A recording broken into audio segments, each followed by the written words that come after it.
Vous allez bien tout le monde? Ouais. Bon, on va attaquer ce sujet, ce fameux sujet. Comment on fabrique des slides avec l'IA générative? Déjà, premier principe, comme l'IA générative, elle est accessible à plein de gens, si tout le monde a accès au même outil, les slides se ressemblent. Donc du Claude Design, ça a l'air d'être super, mais tout le monde a des slides qui se ressemblent, donc ça se voit que c'est fait par Claude.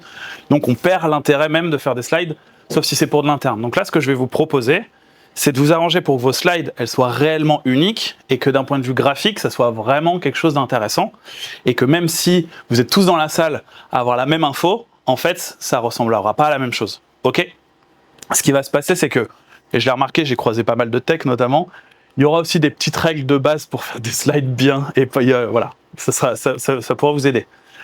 Avec le meetup GenAI, désolé. Avec le meetup GenAI, on organise très souvent des petits events. On a plein de petites actions. L'autre jour, on s'est fait un hackathon. Là, presque zéro human company. On s'est mis 48 heures pour essayer de faire un event. Et l'idée, c'est que même pour un petit event entre nous à 10 personnes, fallait qu'il y ait une direction artistique, fallait que graphiquement, ça envoie, alors qu'il y a des plus gros événements qu'on n'a pas. Donc en fait, le fait d'avoir une cohérence entre plusieurs visuels, être capable d'avoir du visuel graphiquement qui est intéressant, c'est ce qu'on va voir aussi aujourd'hui, et comment l'intégrer dans des slides, et comment optimiser tout ça. Alors, pour fabriquer des vrais slides canons avec l'IA, le tuto un peu des basics. Première étape, il vous faut un outil de slide. Ça, a priori, vous en avez tous un. Moi, je vais utiliser Canva, si ça vous va. Le petit trick, c'est qu'en fait, comme on peut piloter Canva depuis Claude, si je fais bien les choses sur Canva, là, je peux faire des choses très intéressantes que personne ne reconnaîtra que c'est fait par IA, vu que Claude va piloter mes templates Canva. Donc ça, déjà, bonne technique. C'est pour ça que je choisis Canva. Ensuite, il y a quelques règles de design à connaître pour ne pas faire des mauvais choix. Il vous faut un rectangle noir, donc ça a priori ça devrait le faire. Ouais, je fais un peu de teasing. Il vous faut un bon choix typo, ça c'est le plus difficile. On va pas le faire maintenant. Pendant mes études de design, ça m'a pris 3 ans de comprendre comment mettre des typos ensemble. On va pas le faire en 30 minutes, mais vous pouvez chercher. Vous mettez fonte, pairs, et puis vous allez trouver sur internet plein de gens qui ont mis 2 fontes, 2 polices d'écriture qui vont bien ensemble. Ça c'est pour ceux qui font pas trop de design. C'est le plus difficile. Et ensuite, il vous faut un générateur d'images. Pareil, comme Claude Design, je vous disais, si vous générez vos images avec du chat GPT ou avec des modèles qui sont ultra grand public, ça se voit très très vite. Même s'il s'améliore, là il y a ChatGPT Image 2 qui est sorti, en fait on voit, on capte que c'est le grain. Plus il y a de personnes qui s'en servent, plus ça se voit. Donc l'objectif, moi je vais vous proposer, normalement avec l'abonnement mi-journée à 10 €, on peut faire pas mal de choses. Et il vous faut un LLM, moi je vais utiliser Claude, vous pouvez utiliser celui de votre choix. Ok? A priori, on est pas mal pour pouvoir commencer. Je vais faire un petit tips très basique. Ceux qui n'ont pas l'habitude, quand vous faites vos slides déjà, arrangez-vous pour que ce qu'il y a dans vos slides, ça soit dans la zone jaune. Ok? Si jamais vous n'êtes pas sur Canva, je sais pas si il y en a qui, vous pouvez lever la main ceux qui utilisent Canva, juste pour savoir. Pas beaucoup, ouais. Il y a le truc basique dans Canva, quand je bouge quelque chose, on voit, vous voyez la petite zone violette là qu'il y a ici, quand je me rapproche du bord. C'est ce que je vous ai mis en jaune. En fait, c'est un indicateur, donc si vous utilisez du PowerPoint, etc., déjà, le bon moyen de simplifier vos slides, c'est de ne jamais mettre de choses en dehors du cadre jaune. Ensuite, quand tu veux poser ton texte, si tu as envie d'avoir un message qui est fort, l'idée, c'est de le centrer au milieu. Il y a plein de manières. Ce que je vous dis, c'est pas les meilleures manières de faire les slides.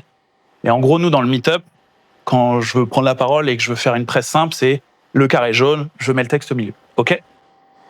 Comme ça me permet d'avoir ma slide qui est très claire, et si je veux dire plusieurs choses, je prends tout mon bloc et je le centre. Ok, vous avez capté, il va être centré juste ici. Ok. Ce que je vais vous proposer, c'est d'en fait d'utiliser ce principe-là et d'utiliser Midjourney pour faire les visuels de fond et de vous arranger pour que le visuel Midjourney corresponde à ce que vous dites vous. Donc en fait, vous dites un minimum de choses sur la slide, mais vous racontez votre propos à travers le visuel qui est derrière. Ok ? Donc par exemple, si je veux mettre un visuel en fond, là je donne des tips, peut-être c'est des basics, mais je ne sais pas à quel point il y en a qui ont déjà fait du design, vous pouvez lever la main pour ceux qui ont déjà fait du design un peu. Ok, ça va. Pendant 2 secondes, j'étais en train de me dire, c'est des gens qui font ça tout le temps. Est-ce que mettre du lato dans des slides, c'est faire du design? Non, c'est pas faire du design, voilà. Bon, le classique, vous pourriez avoir envie... Alors déjà, c'est mort les ombres portées, s'il vous plaît. On met pas les ombres portées. Quand vous faites une slide et que vous vous dites on lit pas bien le texte, mettez pas des ombres portées, c'est catastrophique. Et là, moi, je veux mon texte en blanc. Je veux pas même mettre mon texte en noir pour qu'il soit visible, parce que c'est agressif. En fait, le rectangle noir, vous l'avez maintenant. Ce que vous faites, c'est que vous mettez votre rectangle noir par-dessus votre illustration, vous baissez l'opacité, jusqu'à ce que ce soit visible. Et donc là, vous allez pouvoir faire vos prêts à chaque fois avec un visuel un peu sympa derrière. Vous changez l'opacité de manière à ce que ça soit lisible. Ok, ça les basics. Je me rends compte que là, je suis vraiment sur des bases de design. Là, c'est pareil. Est-ce que vous captez que la lisibilité n'est pas bonne sur le texte? Ouais. Voilà. On met un fond derrière. Ça fonctionne très bien. Ok. Là, sur cette slide-là, par exemple, pour raconter quelque chose, j'ai pas besoin d'expliquer. Ça, c'est quand je parle de l'IA et comment elle peut amplifier la créativité. Je mets pas des pavés de texte. Je le montre. J'évoque quelqu'un qui fait de la créativité. J'évoque un ordinateur. J'évoque le savoir. Et du coup, ça me permet de faire des slides où vous vous concentrez sur moi et vous avez compris le principe. Ok. En tout cas, moi, c'est mon approche pour faire des slides, pour faire des confs, pour prendre la parole en meet-up et pas bombarder de contenu. Ok. Ce que Claude Design a tendance à faire, où en fait personne ne lit les supports. Ok. La petite technique, si vous avez quelque chose à raconter, pareil, n'hésitez pas à multiplier vos slides. Ça, c'est ce que je vois tout le temps. C'est, je vais mettre une slide avec plein de contenu. Là, j'ai envie de raconter 3 éléments. Je mets test de Turing, je raconte mon contenu numéro 1. Slide d'après, je change le visuel. Je mets en plus petit test de Turing, je le mets en grisé, je rajoute le deuxième. Et en fait, j'explique qu'il y a un processus. Ce que je veux raconter, c'est une progression. Et donc, je fais comme ça. Je parle du test de Turing, Transformer 2017, ChatGPT 2022. Il y a une progression logique. En gros, le fait de faire des bonnes slides, c'est juste de vous amener. Donc voilà, il y a une progression qui se fait comme ça. Ok. Là, on va arriver au sujet. Vous vous dites, bah ok, c'est super, mais le mec derrière avec le drapeau britannique, comment je vais faire le visuel et comment je fais de manière optimisée, c'est ce qu'on va voir aujourd'hui. Il y en a qui ont déjà utilisé Midjourney dans la salle? Vous pouvez lever la main? Ouais, un petit peu. Ok, alors, il se trouve qu'il y a la caméra qui filme. Vous aurez une rediff sur la chaîne YouTube parce qu'il va y avoir des prompts, etc. Comme ça, vous pourrez les récupérer. C'est GenAI France, le nom de la chaîne YouTube? Ok, super. Là, tous les visuels que vous voyez, ils ont une cohérence colorimétrique. C'est toujours la même chose. Ce que je vais vous proposer, c'est sans savoir prompter, vous aurez toujours le même style graphique sur tous vos visuels et ça se voit pas que c'est du ChatGPT ou que c'est n'importe quel autre outil. Ceux qui font partie du Meetup savent de quoi je vais parler. Il y a une fonctionnalité dans Midjourney qui s'appelle le style référence. Ils ont référencé plus de 4 milliards de styles graphiques. Tous ces styles graphiques sont dans une banque. Vous choisissez votre style graphique en choisissant le numéro et tous vos visuels vont avoir toujours le même style graphique. Ok ? Ça, c'est ce que je vais utiliser quand je vais vouloir avoir une presse qui est cohérente. Et ça va me permettre, donc là, celui-là, c'est le 3 752 650 426. C'est le code qui me permet d'avoir toujours des gens qui font la gueule dans les années 80, en gros à peu près. Donc ce code, il est associé à un environnement, un style graphique, des types de comportements, ils font toujours la tête sur ce code-là. Ok ? Si j'ai envie d'aller faire, par exemple, sur un sujet radio, j'ai juste dans mon prompt à écrire quelqu'un qui travaille dans une radio et de mettre ce code-là. Ok ? Je ne vais pas rentrer dans tout le détail, vous allez voir, je vais vous montrer sur l'appli. Donc des codes, il y en a plein, il y en a qui font années 80, il y en a qui font illustratif, il y en a qui font plein de styles graphiques. Il y a plein de possibilités sur plein de types de projets. En fait, comme je vous le disais, c'est minimum de texte sur la slide, et puis derrière, je mets une illustration qui raconte mon propos, et je peux avoir une cohérence sur toute une presse. Ok ? Bon, moi, j'ai un truc de geek, c'est que je les référence, ça c'était mon ancien Notion, sur lesquels je les notais tous. Mais maintenant, la facilité que vous avez, c'est que quand on est sur Midjourney, donc là, je suis sur le site de Midjourney, en haut à droite, vous avez style. De base, c'est réglé sur image. De base, ça vous montre des images qui sont générées sur Midjourney. C'est pas ce qui vous intéresse. Ce qui vous intéresse, c'est d'aller dans style. Et en fait, vous allez avoir, par exemple, ça, c'est les top styles de la semaine. Si je clique sur ce style, le numéro 2 887 000, vous avez compris, je vais pas le dire, j'ai peur de me louper. Quoi que j'écrive, j'ai pas besoin de faire un prompt détaillé. J'écris a dog et je vais avoir un chien dans ce style-là.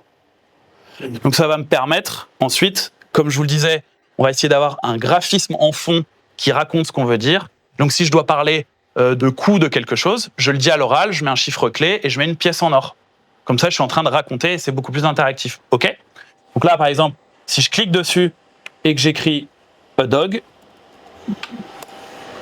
là, dans Create, je vais avoir normalement un chien qui va arriver. Voilà. Hop. Voilà. Donc ça respecte le style graphique et on va pousser beaucoup plus le sujet. Ok ? Je ne sais pas s'il y en a qui commencent à faire germer une passion de ça. Moi, c'est mon objectif. À chaque fois que je prends la parole et que je parle des SREF, c'est Vous rentrez chez vous, vous voulez tester. Il y en a plus de 4 milliards et on va voir toutes les possibilités. OK?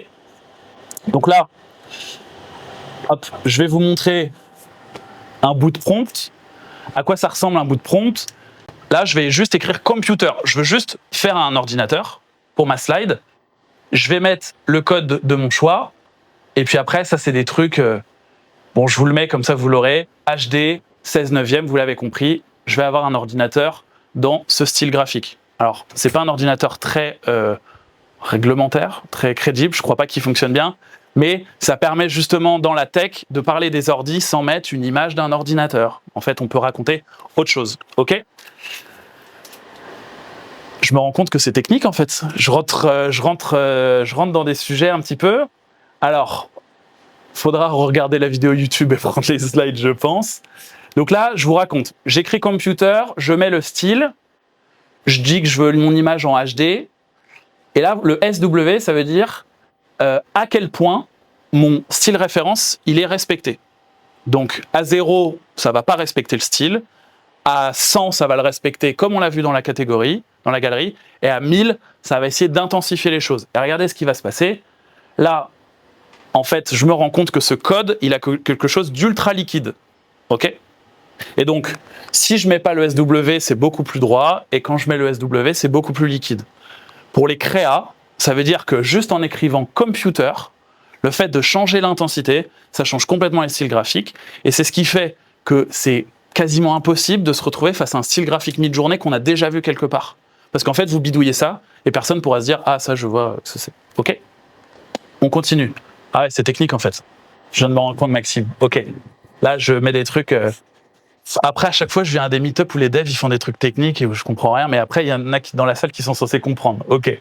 Là, style référence, donc, vous avez compris. J'ai mis mon numéro, je dis que je veux en HD, je dis que je veux respecter le style à fond. Et puis après, j'ai d'autres critères. Le stylize, c'est une valeur de mid-journée qui permet de se dire, est-ce que je respecte le prompt tel quel ou est-ce que je m'autorise de la créativité? OK? Donc, si je mets un stylize à 0 et que j'écris computer, je vais avoir la notion d'ordinateur la plus terre-à-terre. Par contre, si je mets computer à 750, ça va un peu plus partir dans de la créativité. OK? Et ensuite, le profil. Donc là, c'est celui que j'ai utilisé. Dans Midjourney, il y a une fonctionnalité. Si jamais vous avez envie d'avoir un peu votre patte créative, ici, dans Personalize, à gauche, vous pouvez créer un profil. Ce qui me fait peur, c'est que je ne sais pas quel type d'image va apparaître. Là, OK. Ça vous met plein d'images. Vous cliquez sur celle que vous trouvez intéressante. Je sais pas, je vais dire que celle-là, elle me plaît d'un point de vue graphique. Vous allez scroller, vous allez choisir les images que vous aimez, et puis quand vous en aurez sélectionné suffisamment, il va vous donner un code pour influencer toutes vos générations. Donc en fait, ça vous permet d'avoir un code un peu perso, qui fait que dans vos praises, ça sera toujours un peu avec une même touche, quel que soit le code que vous choisissez. Donc là, le code que je vous présentais ici, le TYY53NI, c'est moi qui ai liké des centaines et des milliers d'images. Du coup, quand je génère un visuel avec ce code, il est plus à la manière de Simon que n'importe qui. OK? Donc on s'éloigne, on a le code, on a l'intensité qu'on peut faire de 0 à 1000, on a le respect du prompt, et là en plus on a le profil qui fait que je peux aller voter sur des images, et donc durablement, ça, ce code, je m'en sers tout le temps. Je m'en sers tout le temps. Et c'est complètement indépendant du style. Ouais, exactement. Et du thème que tu as choisi. Ouais, c'est complètement indépendant du style, donc il y a le style, le respect du prompt, et en plus l'influence de moi, ce que je vais rajouter. Et je n'étais pas obligé de le mettre, mais c'était pour pas vous tromper, parce que les visuels que je vais faire, il y a le petit X30. X30, c'est en gros, Midjourney, ils aiment bien quand ils ont des bugs, ils les rajoutent en feature. Donc ça le rend expérimental. Voilà, c'est ça, je vais pas rentrer dans le détail. C'est une petite valeur entre 0 et 100 qui rajoute un peu de bazar. Donc là, pour vous donner un ordre d'idée, ça, quand j'écris une pomme sur une table avec Midjourney, quand j'écris une pomme sur une table juste avec mon style, la photo, elle est comme ça. Donc déjà, je sais pas si vous voyez qu'il y a une intention qui est complètement différente. Ça, c'est une photo plutôt IA, et puis là, non, vous le voyez pas. Pour moi, c'est hyper clair. Si, un peu. Ouais, ok, j'ai peur. Ok, donc là, si je mets un ordinateur de base et si je mets un ordinateur avec mon Personalize, donc il va toujours travailler sur les couleurs. Donc là, si je prends ce prompt complet, ça c'était avant, et après, maintenant, il me fait des trucs comme ça. Donc là, je commence encore à explorer. Et donc là, avoir des visuels qui sont singuliers, ça devient possible. j'ai mon prompt qui est juste ici, j'ai juste écrit computer. Donc là, maintenant, ce qui va se passer, c'est que j'ai toute une presse à dérouler. Donc il suffit que si j'ai mon plan, je vais demander à n'importe quel outil, Claude, ChatGPT, etc., de me dire un mot-clé associé à ce que je veux dire dans la slide, et ensuite de mettre tous les mots-clés à la suite, et du coup d'avoir tous mes backgrounds de slides pour pouvoir exprimer ce que je veux dire, en fonction des slides sur lesquels je veux fabriquer quelque chose. Donc là, voilà, je respecte ce que je vous disais tout à l'heure, et du coup quand les gens ils arrivent, il y a un truc un peu singulier graphiquement. Et on se dit pas, c'est un visuel ChatGPT avec les mêmes typos classiques, ou c'est du comment ça s'appelle, Claude Design. Ouais, je me rends compte que je suis parti sur un truc de gros geek. Ça, c'est un autre code. Ah ouais, mais en fait, là, je pars sur un tunnel de geek de mid-journée. En fait, après, c'est Meetup GNI. Voilà, on parle de trucs dans des tunnels. Voilà, j'espère pas vous faire perdre votre temps. Ça, c'est un code SREF. C'est un autre code. Et en fait, ce qu'il est possible de faire, si je veux changer, je retire. Mais là, moi, ce que je vais vous proposer, c'est de mettre les deux les uns à côté des autres. Donc il y a 4 milliards de styles, et ces 4 milliards de styles, je peux les associer par 2, par 3, par 4, par 5, par 6. Et donc là, ce qui va se passer, c'est que je vais prendre mon style qui donne à droite, ce style qui donne à gauche, et du coup, ça va me proposer des trucs qui se croisent entre les deux. OK ? Donc là, si vous pensiez que vos visuels allaient ressembler à ceux des autres, vous avez 4 milliards, puissance 4 milliards, je suis bon en maths ? OK, après, je pense que personne n'ira jusque-là. Donc là, est-ce que vous captez comment les deux se fusionnent ? Ouais, noir et blanc, les petits traits. Là, celui avec les couleurs. OK. Là, est-ce que vous captez pourquoi il y a des vagues ? C'est parce que le premier avait tendance à faire des ondulations, etc. Et donc là, je vais avoir des formes, des choses qui vont un peu aller chercher des choses sympas. Alors, si on pousse le truc, j'ai mes deux codes et je vais faire une pondération entre les codes.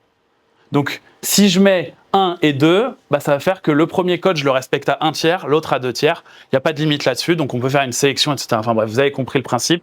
Là, je vais très loin. Donc, celui-là, vous captez qu'il y en a un qui est plus présent que les autres. Ouais, vas-y. J'avais une question, on t'a montré plusieurs images d'affilée juste avant ça. Ouais, c'est là. Le même prompt et les mêmes réglages qui te donnaient à chaque fois les trucs. Ouais, exactement. Ouais, non, c'est toujours computer et voilà. Donc tu vois, tu as intérêt quand même à en générer plein et puis quand même un peu choisir la. Ouais, tu dois quand même sélectionner parce que tu vois qu'il y a quand même des différences dans le style, exactement. Donc là, tu mets ton code, tu rajoutes les deux petits points et du coup, ça permet de pondérer et puis tu fais un poids en fait. OK. Donc là, sur les deux styles que je vous ai montrés tout à l'heure, là, vous reconnaissez celui qui est plus mis en avant que les autres. Et il y a quand même des courbes parce que ça emprunte un peu les courbes de l'autre. Et là, celui-là, vous captez en fait que c'est l'inverse. En fait, c'est très coloré, mais ça prend le côté très droit. OK ? Continue. Là, pour optimiser, si sur mid-journée, je veux aller encore plus vite, je mets des accolades et ça va faire que quand je vais appuyer sur Entrée, ça va me lancer A Computer et tout le prompt, A Gold Coin et tout le prompt, Street tout le prompt, Landscape tout le prompt. Donc là, ça va me permettre de pouvoir, moi, quand je dois préparer une presse, j'ai 20 slides, j'ai 20 mots-clés, je les mets entre accolades avec une virgule, j'appuie sur Entrée, tout va se faire en batch et dans mid-journée, je vais avoir mid-journée qui va me dire 0 sur 20 et ça va tout produire. Du coup, en 2 secondes, j'ai tous les visuels et puis du coup, ça me permet d'aller produire super vite. Donc là, si je fais un test par exemple, vous avez compris le principe, une accolade et après, ça va prendre tout, à chaque fois qu'il y a une virgule, ça va refaire le prompt. OK ? Donc là, en 2 secondes, je vais avoir tous mes visuels. Du coup, ça va me permettre de produire méga vite. OK ? Est-ce que tu vas préciser sur la présentation que les visuels ont été générés par une IA ? Sur une presse, ça dépend dans quel contexte. En gros, tu dois préciser si ce que tu utilises est à portée commerciale, parce que tu vends un produit. Et donc, en fait, tu as des enjeux de t'es en train de mentir sur le produit, etc. Là, c'est à destination d'un habillage. Donc, c'est pas là que s'applique la réglementation, en tout cas la plus rigoureuse.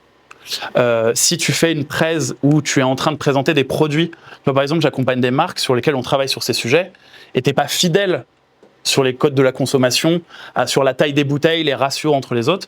Donc ça, il faut... en fait, déjà, tu produis pas ce visuel, mais si tu produisais ce visuel vers des consommateurs, là, tu dois signaler effectivement que c'est pas intelligence artificielle, et ça se dure... C'est déjà quelque chose qu'il faut faire, et ça se durcit 2 août. Il faut que toutes les boîtes soient compliant IA Act, et c'est vraiment la date clé. Donc, si tu génères quelque chose, soit c'est en interne, tu vois, nous, par exemple, dans le Meetup, je ne fais pas... il n'y a pas une volonté de vendre quelque chose où je dis Voilà. Et ouais, très bonne question. Ouais, ok. Donc là, moi, mon process, une fois, en fait, ce template-là, je l'ai fait une fois, je le réutilise tout le temps, et en fait, je n'ai jamais besoin de réinterroger. Je vais changer le code à la limite pour changer le style graphique. J'ai mon réglage qui me fonctionne bien, et du coup, ça me permet, à chaque fois que j'interviens, par exemple, chez des clients ou dans des meet-up et tout, d'avoir des visuels qui vont parler. Ok. Je continue, et donc là, voilà, ici c'est a computer, ça a fait le computer en haut, a gold coin, ça a fait le gold coin, street, landscape. Ok. On va imaginer ce visuel.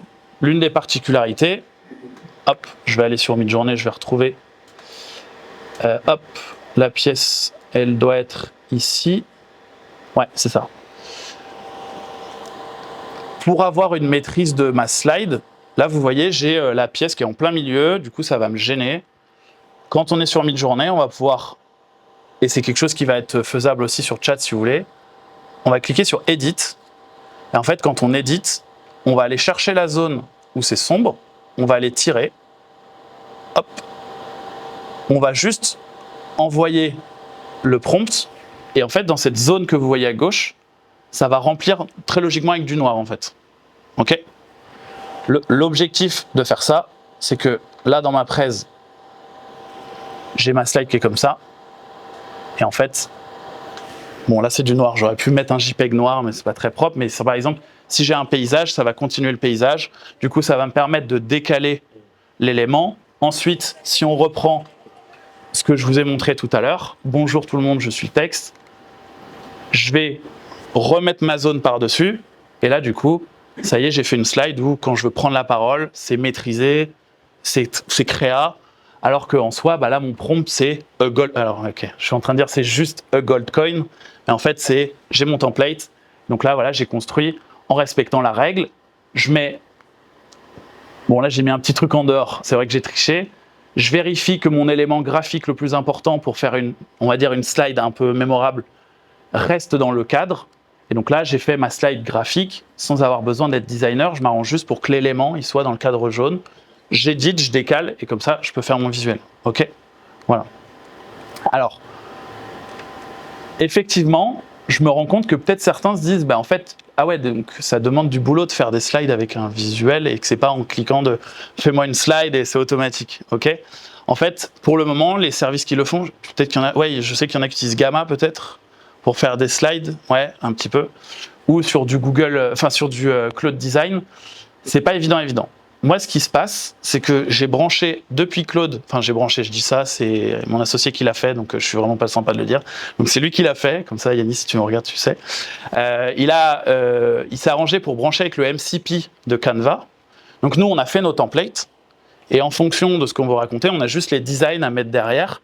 Et donc, moi j'ai préparé ma presse et mon contenu, je le donne à Claude, je crée un assistant, ça vous parle, les équivalents de GPTs, quoi, je fais un petit projet dans lequel je dis, quand je te transmets le plan de ma presse, toi ce que tu vas faire, c'est que tu vas me donner un mot-clé systématique en fonction du contenu de ma presse.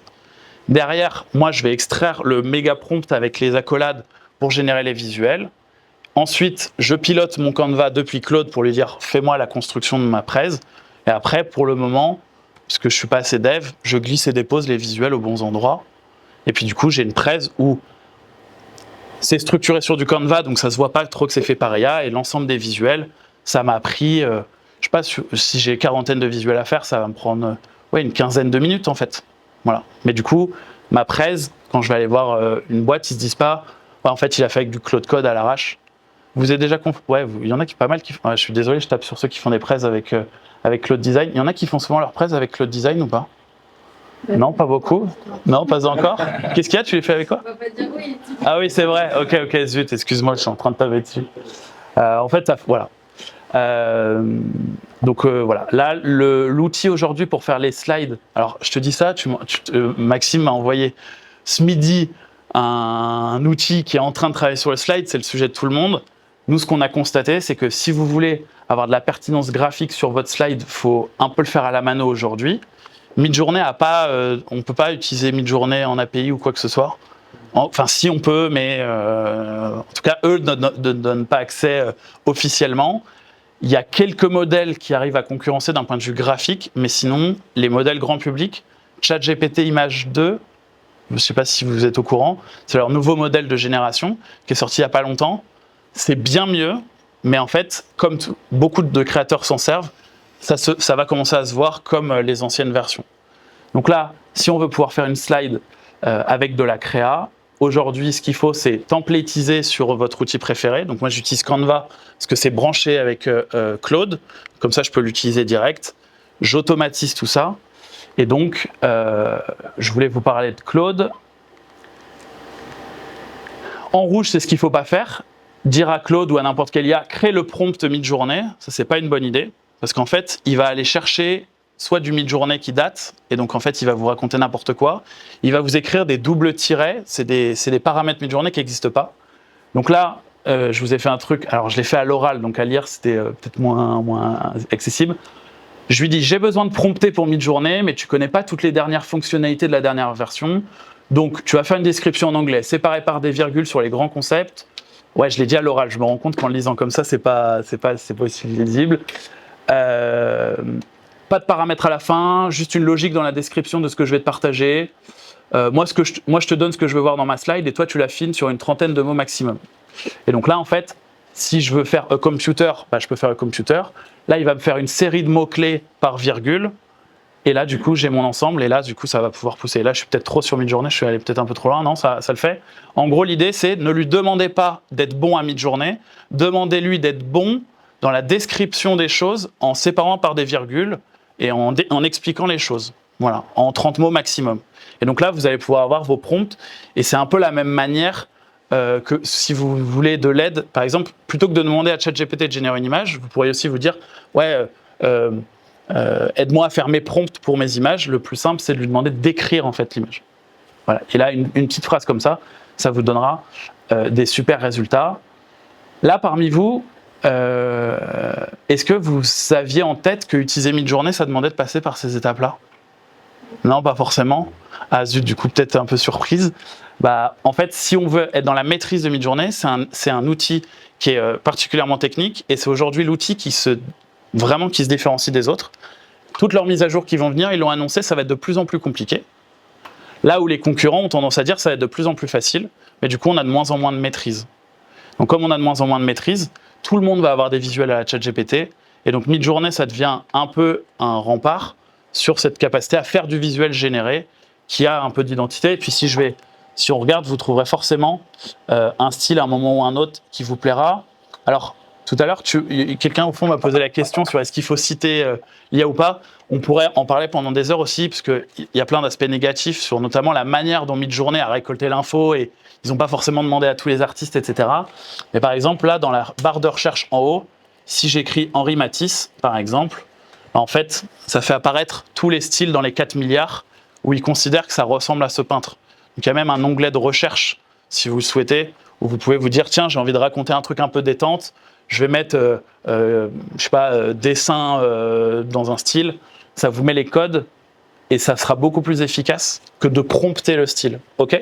Donc là, si je veux des visuels dans ce style-là, bah, je prends je vais pas dire ce numéro, et vous reprenez le processus que vous voulez. Je vais pas rentrer dans le détail, mais pour les gros geeks qui ont envie de pousser, tout ce pavé que je vous ai dit, vous pouvez le raccourcir avec un macro pour que vous ayez juste à écrire une lettre et automatiquement ça le fait. Mais ça, faut aller sur Discord et tout là. Bon, là, j'avais pas. C'est faut écrire prefer option set, définir une value à ton truc. Enfin, je vais pas rentrer dans le détail. Donc voilà, si vous voulez construire des slides qui soient singulières aujourd'hui, bah, forte présence graphique et Midjourney, ça sera le meilleur outil pour ça. Donc pour rappel, l'abonnement le moins cher, il est à 10 balles par mois. Il permet de générer 300 images dans le mois et il vous donne accès à ce top. Ici, vous avez top week, top du mois, top de la journée. Donc du coup, s'il y en a un qui vous parle pour vous en servir sur une presse ou sur quoi que ce soit, vous avez envie de raconter un truc, bah là, vous pouvez le liker. Et donc en fait, après, vous avez toute votre banque. Hop, je sais pas, ici, j'ai l'impression que, voilà, il y a celui-là, je vais le liker. Et donc derrière, quand j'ai besoin de faire une présentation, j'ai tous ceux que j'ai likés récemment pour aller faire mes prêts à la vitesse de l'éclair. C'est beaucoup moins rapide que Cloud Design, mais c'est beaucoup plus singulier. Et c'est aujourd'hui le seul moyen que j'ai trouvé, en tout cas, d'avoir des slides où vraiment, graphiquement, ça envoie. Donc, c'est pas effortless, tranquille. OK? Voilà. Je crois que niveau timing, je suis bon. Merci pour votre attention. Voilà. Merci beaucoup.